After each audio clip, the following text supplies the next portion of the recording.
Hi hello అందరికీ నమస్కారం. Welcome back to our channel.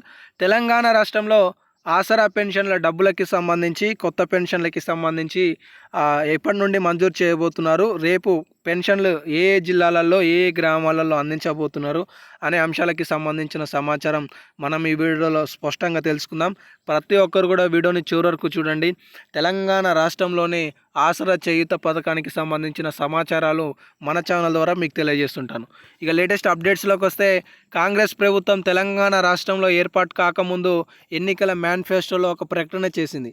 అదేంటి అంటే, ప్రస్తుతం 2016 పొందే వాళ్ళకి కాంగ్రెస్ ప్రభుత్వం ఏర్పాటు కాగానే 4016 రూపాయల చేయూత పథకం ద్వారా దాదాపుగా వృద్ధులకు, వితంతువులకు, ఒంటరి మహిళలకు, ఇక్కడ చేనేత, బీడీ కార్మికులు, మలేరియా బాధితులు, డయాలసిస్ బాధితులు, ఎయిడ్స్ బాధితులు, ఇలా వివిధ రకాలకి సంబంధించిన లబ్ధిదారులకి ప్రభుత్వం 4016 రూపాయల నిధిని అందిస్తామని చెప్పి ప్రకటన చేసింది.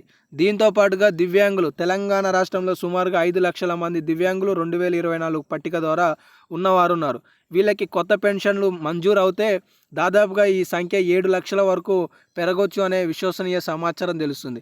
సో వీరందరికీ కూడా 6,000 రూపాయల పెన్షన్ ఇస్తామని చెప్పేసి ప్రభుత్వం హామీ ఇచ్చింది. కానీ ఇప్పటి వరకు ఈ పథకాలకి సంబంధించి ప్రభుత్వం నుండి ఎలాంటి స్పష్టత లేదు అని చెప్పేసి ఆందోళన చెందుతున్నారు.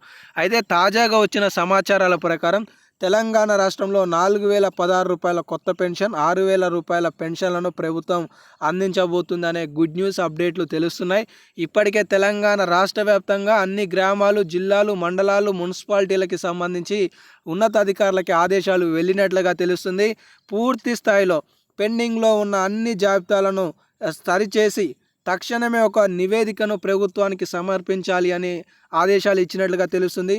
ఆ నివేదిక అందగానే ఫిబ్రవరి 2వ వారంలో తెలంగాణ రాష్ట్రంలో 4016 రూపాయల పెన్షన్ ప్లస్ 6000 రూపాయల దివ్యాంగుల పెన్షన్ను ప్రభుత్వం పెంపు చేయడానికి సిద్ధపడుతుంది అనే సమాచారం తెలుస్తుంది శివరాత్రి సందర్భంగా. సో ఎందుకంటే తెలంగాణ రాష్ట్రంలో ఇప్పటికే వివిధ గ్యారంటీలలోని కొన్ని గ్యారంటీలను ప్రభుత్వం ఆలస్యం చేస్తున్న నేపథ్యంలో, ప్రభుత్వం వద్ద బడ్జెట్ లేని నేపథ్యంలో ఇలా ఆలస్యం అవుతుందని ఆర్థిక శాఖ చెప్తున్న సందర్భాలు అయితే అవుపిస్తున్నాయి.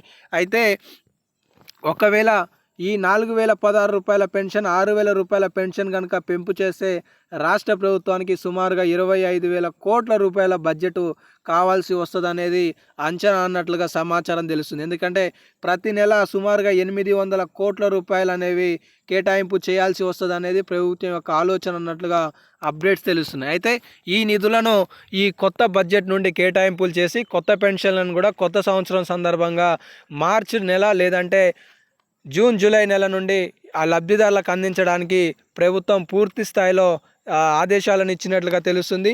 సో పూర్తి స్థాయి నివేదిక రాగానే ఈ కొత్త పెన్షన్లు అనేవి రాష్ట్ర ప్రభుత్వం మంజూరు చేయడానికి కూడా ఆస్కారాలు అయితే అవుపిస్తున్నాయి.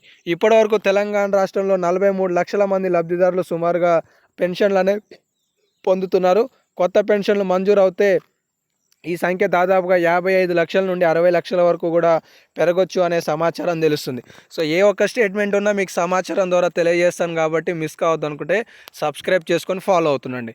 అయితే ఈ డిసెంబర్కి సంబంధించిన పెన్షన్లు జనవరిలో ఎప్పుడు ఇవ్వబోతున్నారనే విషయానికి వస్తే, ప్రస్తుతానికి 8,000 కోట్ల రూపాయలతో రైతు భరోసా పథకం, 3,000 కోట్ల రూపాయలతో ఇందిరమ్మ ఆత్మీయ భరోసా పథకం, 4,50,000 ఇందిరమ్మ ఇండ్లకు సంబంధించి 5 లక్షల రూపాయల బడ్జెట్లో మొదటి విడత కింద 1,75,000 రూపాయలు నిధులను ఇందిరమ్మ లబ్ధిదారులకి ప్రభుత్వం అందించబోతున్నట్లుగా సమాచారం తెలుస్తుంది. దానికి సంబంధించి సుమారుగా మరొక 7,000 కోట్ల రూపాయల వరకు ఖర్చు అవుతాయని అప్డేట్ తెలుస్తుంది. ఇటు కొత్త రేషన్ కార్డుల పథకం, ఇవి అన్ని పథకాలు కూడా ఈ మార్చి 31లోగా తెలంగాణ రాష్ట్ర వ్యాప్తంగా పూర్తి చేయడానికి ప్రభుత్వం చర్యలు చేపట్టిన నేపథ్యంలో ప్రతి నెల అందించాల్సిన పెన్షన్ల విషయంలో కాస్త జాప్యం జరుగుతుందనే సమాచారం తెలుస్తుంది. ఈ నెలలో డిసెంబర్ నెల పెన్షన్లు అనేవి బహుశా ఫిబ్రవరి మొదటి వారం, జనవరి చివరి వారం 31 అలాగే ఫిబ్రవరి 5 లోపు అందడానికి ఆస్కారాలు తప్పిస్తున్నాయి. సో ఇవైతే కొన్ని అప్డేట్స్ ఉన్నాయి. ఇంకేమైనా అప్డేట్స్ వస్తే మీకు తదుపరి వీడియోలలో సమాచారాలు అందుతూ ఉంటాయి. మిస్ కావద్దు అనుకుంటే సబ్స్క్రైబ్ చేసుకొని ఫాలో అవుతుండండి. ధన్యవాదాలు.